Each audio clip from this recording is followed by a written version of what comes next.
ঈদযাত্রায় মহাসড়কে বেড়েছে যানবাহনের চাপ, কোথাও কোথাও রয়েছে সংকটও। আবার অনেকে অভিযোগ করছেন বাড়তি ভাড়া আদায়ের।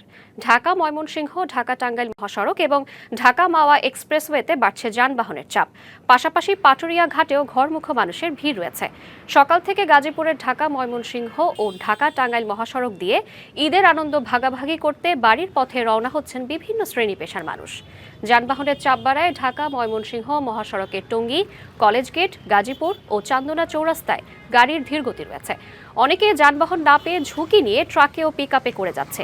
কেউ কেউ অতিরিক্ত ভাড়া নেয়ার অভিযোগ করেছেন। এদিকে ঢাকা টাঙ্গাইল মহাসড়কের চন্দ্রা, ত্রিমোড় ও আশেপাশের এলাকায় যানবাহনের সংখ্যা বেড়েছে। যমুনা সেতু দিয়ে গেল 24 ঘন্টায় 35,000 যানবাহন পারাপার হয়েছে।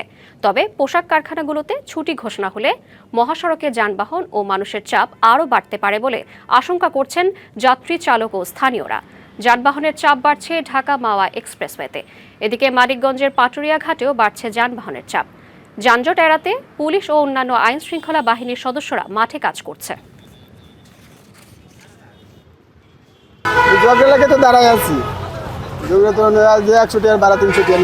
এদিকে তো প্রতি পয়েন্টে আছে যানজট, যাত্রী তো সীমিত, তেল সংকট, তেল তো আমরা আরো পাচ্ছি না, তেলের জন্য তারা ভোগান্তি আমাদের।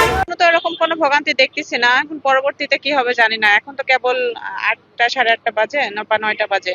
নগদ নিয়ে এলো হার না মানা হার অফার।